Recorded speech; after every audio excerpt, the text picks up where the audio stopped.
Pirates Alley, and it's called that for tourists. The only connection with the pirates is the dildo we walked by. This was also, besides being the government house, there's also the jailhouse for criminals. They then used to house the pirates back there. But otherwise, no connection with the pirates at all. But in the 60s, they said, hey, people like pirates, let's name a place after them, Most I want to talk to you about, I got a questionnaire for you, if you will. Because you're all tourists, ain't you? Most people don't want to say that, like, they think it's a bad word. I'm like, no, it isn't. It means you're on vacation, taking it easy, not at work. I think when somebody's like, they're being a tourist, I'm like, that sounds great, man. I'd like to be a tourist right now, okay? That being said, they will ask people who are coming to New Orleans, why did you come? And typically, these are the top 4 reasons people list. So if any of these, I'm going to give you 2, by the way, in order which people usually give. Any of these are why you went here, raise your hand. So it could be all 4 of them. But I'm going to be very honest with you. If you didn't come here for any of these 4 reasons, I don't know why you came, okay? So first one, how many of you are here for food? Oh, there we go. You're a fairly hungry group, all right. Second, how many for music? Now, I'll tell you what, that one's more popular on the afternoon tours. Okay, all right. How about architecture? There we go. That's usually more popular on the morning tours, as you can see. And what about what they euphemistically call the nightlife? To this day, we have more bars per capita than any other city in the country. Look at this bar over here, the Pirates Alley Cafe. Good bar, popular with tourists and locals. Well, it says Old Absinthe House because that's, they're one of the country's leading servers of absinthe, actually. Anybody ever had absinthe? Absinthe, yeah, there we go. It tastes like licorice, if you will. That being said, wonderful little bar. Here's the best part about it. It's the closest bar to an active church in the whole country. Now, that bar is open every morning at 10 a.m. Anybody who leaves church wants to go straight to the bar. It's typically open at 9:50 a.m. on a Sunday because, Sunday is the big fast day. So usually, when all you were getting ready for the tour, I walk by this bar coming to this tour, and usually they're opening up right then and there. So there you go. Pirates Alley Cafe. But that being said, what about Prohibition? We banned alcohol in America, and do you think that we paid attention to that in New Orleans? No. Try to get around things. But here's the deal. You see, when Prohibition's going on, most of you bootleggers in the Louisiana area are cops. So they're not going to arrest themselves. The fact that it was easy to get a drink here brought all these artists in, such as William Faulkner, who lived right there. That's when he wrote his first novel and his first short stories in the 1920s while having a drink here. Now, that being said, the Alcohol Enforcement Agency did try to end us drinking alcohol. And the reason they did this was after a guy named Izzy Eisenstein comes by. Izzy Eisenstein was the guy who would come to your city and he'd find where the booze was. Now, anybody from New York City here? Raise your hands if you are. You lived there for a bit? I live there, but I'm not from there. Gotcha. You live there? Anybody else live there or from there? Well, you'd be proud to know it took them 13 minutes to find a drink there, which is very fast back in Prohibition time. But anybody from Chicago? Let's use Chicago for There we go. Chicago took 8 minutes. Usually if you ask Americans what city they associate with ignoring Prohibition, Chicago is the first one they think of. So 8 minutes. But New Orleans was 45 seconds. Literally selling whiskey right outside the train station. So the alcohol enforcement agents come down here. I personally call this the second battle of New Orleans, the attempt to destroy our drinking culture. As you can see, they lost. They lost hard. That's one of the reasons why Prohibition ends, because they can't enforce the laws in New York, Chicago, Seattle, and of course, New Orleans. All that being said, Mr. Faulkner, where did he get his alcohol from? Smuggling. What'd you say? Smuggling? No, the priest in the back of the church. Oh. That's a good answer, though. I never heard that one before. The priest in the back of the church right there sold spare wine out the back. So what it's going to do now, folks, is let's go to walk by Pirates Alley Cafe, taking it right. Let's go to St. Peter Street and talk about another drunk author who lived in the area.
because we're Americans. And our national pastime isn't football or baseball. It's actually blowing up old buildings to replace them with new ugly ones. It became our national pastime after World War II, and we've done a really good job of making a lot of cities in America not very pretty anymore. That was going to happen here too. Everything you see was supposed to be demolished and replaced with low-income housing, parking garages, and government administration buildings. Yeah. That process began, actually. There was one entire block of the French Quarter in the 1920s that was leveled, and they put a courthouse there. Everybody saw that, and they said, my God, they'll blow up anything.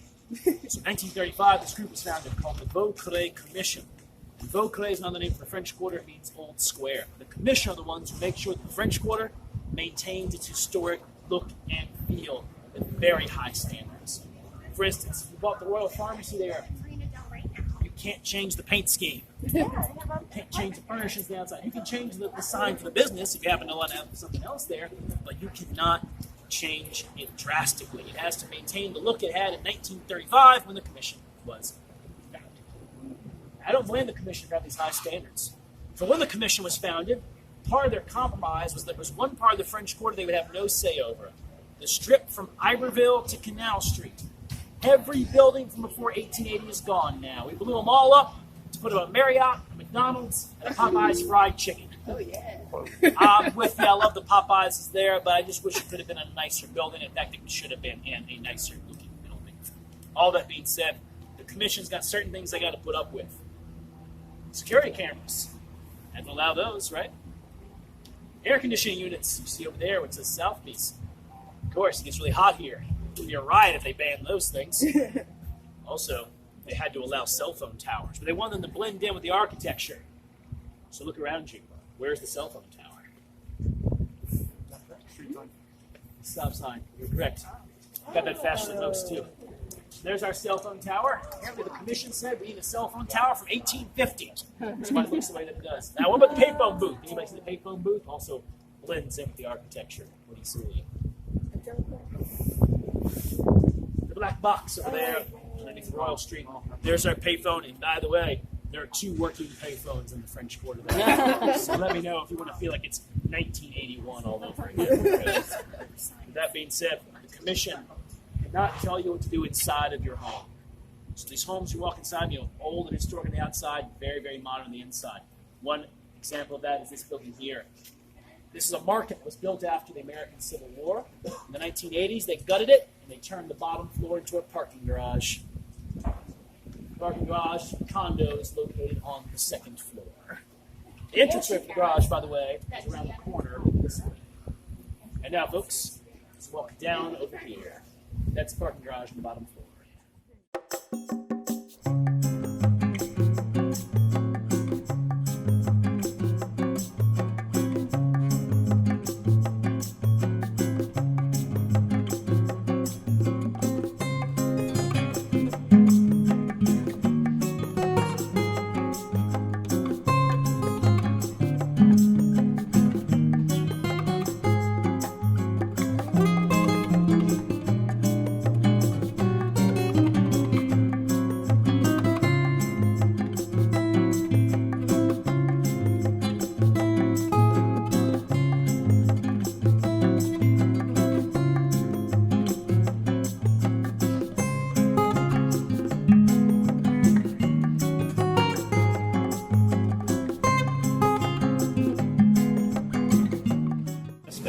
Never be cool. It'll always be cheap to live in the West Bank.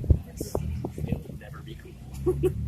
That being said, what we're going to talk about here is the building. Now, I want to get you in the shade, so I'm sorry that you won't get the best look at the building I'm talking about, but we will cross the street. Look to your left, you can see it's the one over that way. It is the old Ursuline convent behind those walls.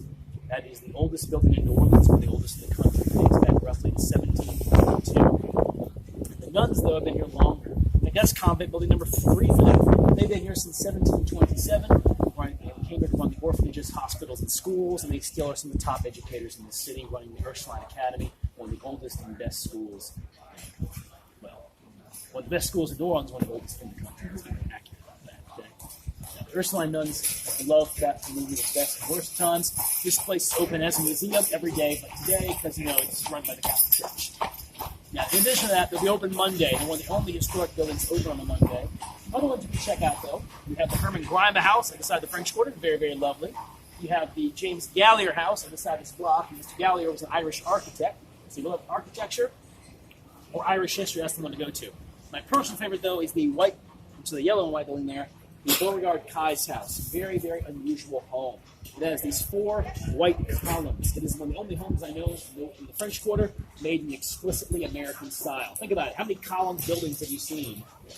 That is due to the division of the city. You see, after Louisiana Purchase, floods of what we call Anglo-Americans arrived. When they get here, they didn't say, hey, we should learn the culture and the language. They said, it sucks. They moved over there. Look at those 2 tall buildings. That's where they start moving. And the people who lived over here are what we call Creoles. Now, basically what a Creole is mostly anybody of French, Spanish, and or African descent whose ancestors came here when we were a colony and they maintained the colonial traditions of New Orleans. Their descendants are all around you. People really aren't speaking Creole French anymore. The cultures many people consider to have been passed away. The influence is everywhere in the food, the music, and the French Quarter, especially in the architecture that you see. The Americans, though, looked at the Creole architecture and said, ooh, disgusting, we're not going to use that. So they built with columns. They disliked the Creole so much that on that side of the city, they renamed all the streets. You know, from like Dauphine and Bourbon to Camp and Magazine, because they're Americans. Now, over here, the Creoles refused to use American stuff. Where's it? Oh, you were asking about the poles earlier, right? Yeah, you think a column would be better here, actually? Creoles don't use columns, because columns are what gross Americans use. So instead of having a nice sturdy column, you have thinner poles that the Creoles prefer. Now, that's not the only column building, but it's one of the only ones in the French Quarter. Now, built in 1826, it has itself a rich, fascinating history. After the American Civil War, it was the home of one of the most famous Creoles of all, the Confederate General Pierre Gustave Comte Beauregard. These Creoles love having long names, okay? Now, Beauregard in the Civil War is famous for firing the first shots at Fort Sumter and winning the first major battle war at Bull Run. He returns to New Orleans, and he lives inside that home for a few years. But by the 1870s, Beauregard and his fellow Creoles move out to the French Quarter, and that's when this neighborhood becomes Italian. Italian will be the main language of this neighborhood until World War II. This church behind you, St. Mary's, used to be called the Italian Church. The Italians did great stuff, food and music. Some of the earliest jazz musicians were Italian. They did a really good job with food. They combined their food with Creole food. They also brought the mafia with them, which is why there were 2 mafia shootouts inside the building. Now, the mafia actually bought the place and threatened to rip it down and turn it into a macaroni factory. So then the Beauregard Memorial Association, which decided to go by there, and they nailed a plaque that said you can't rip the building down. You're going to walk by it, and you look to your right, you'll see the old plaque that says General Beauregard's one time ago. That's how they were able to save the building and hand it over to a woman named Frances Parkinson Keyes, whose last name looks like Keys, but it is pronounced Keyes. And she wrote over 50 novels in her lifetime. She said when she died, the royalty checks from her books would make that thing into a museum that could be funded by those royalty checks. Have any of you heard of her, though? Yeah, I think that plan failed everybody. I feel bad for her. I mean, being so prolific, of the 50 books she wrote, only one of them is still published and read today. That is Dinner at Antoine's. Anybody read that one? Well, speaking of dinner, let's go talk about food next. Now, what we're going to do is we're going to cross here. We're going to take a left, and to your right, you'll see, of course, the plaque there at the Beauregard Kai's house, and then to your left, you'll see, of course, the old Ursuline convent.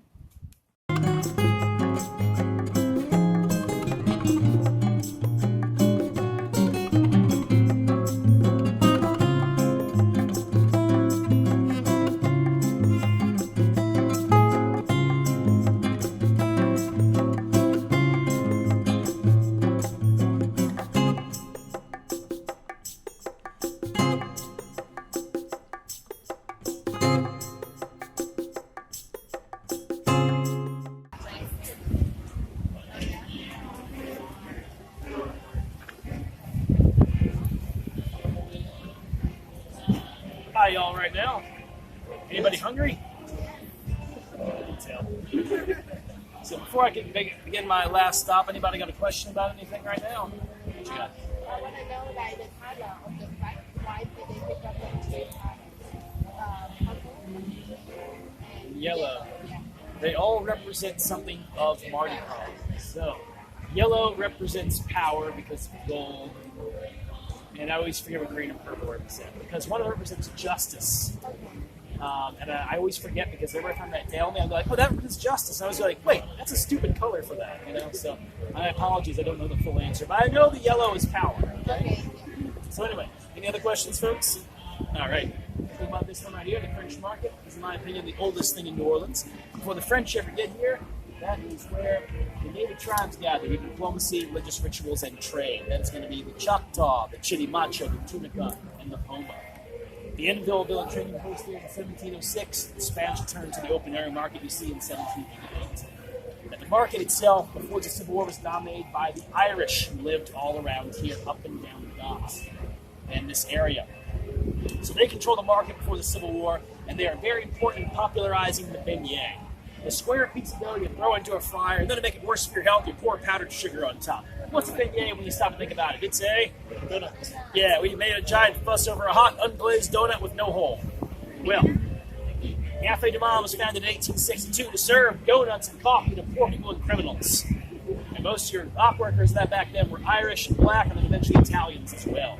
So that's your clientele of Café du Monde until the 1950s. The docks get ripped up, and the whole area is becoming a tourist destination. And then Café du Monde says, we can't just sell donuts anymore. Let's rename them beignets. It's all for you guys. It's all to get you inside the place. I no longer recommend Café du Monde to people. It's not good anymore. It just isn't.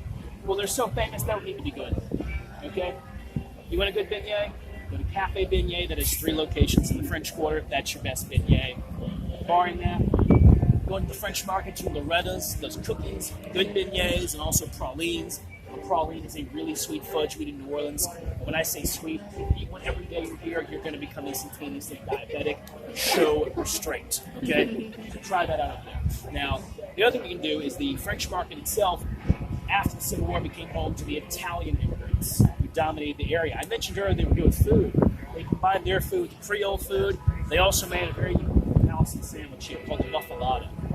All it is meat, cheese layer, olive salad on top, and 2 pieces of bread. I mean, 2 best places for muffaladas. You go to Central Grocery over that way to get a cold muffalata, or you go that way, French Market to Alberto's to get a warm muffalata. So whichever one suits your brain fancy. Okay? I do recommend sharing the sandwich. It's pretty massive. It's like this big and this thick. If you're on a diet, you don't eat this sandwich. Yeah, the Italians, by the way, did really well here because a lot of the Italians lived in the countryside.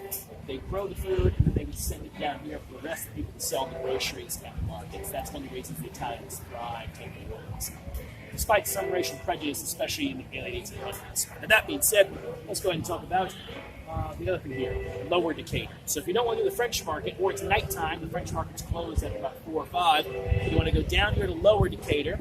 It's a series of bars and restaurants. Some of the bars are open 24 hours a day, 7 days a week, 365 days a year with leave year covered as well. As far as the restaurants go, it's a lot of variation. You got Turtle Bay, which is bar food. You got Coops, which is Louisiana food. You got Cane and Table, which is Louisiana food, and also a little, how would I say, like kind of casual fancy, if you will. And then you have the one on the corner here, the Brick Building, that's Flambeau. Flambeau is a good place to go for a shrimp po' boy. A po' boy is a French bread sandwich, 6 to 12 inches in length. It's the most popular kinds of food in New Orleans. You say, I want to eat like a local. Eat po' boys and Vietnamese food, okay? You got more than anything else. Po' boys, the 2 most iconic ones, fried shrimp and roast beef and gravy. They do a really good shrimp po' boy there. Nola po' boys. As far as a gravy po' boy goes, you can say Cafe Pontalba near the Cabildo does a good roast beef gravy sandwich. And that being said, folks, for all of you who are hungry, thirsty, or just want to take it easy right now, I'm not going to keep you out here any longer. But if you need anything, directions, recommendations, or you have general questions, I'll be right here for you. And if anyone has told you all so far today, everyone, welcome to New Orleans. Thank you all, folks.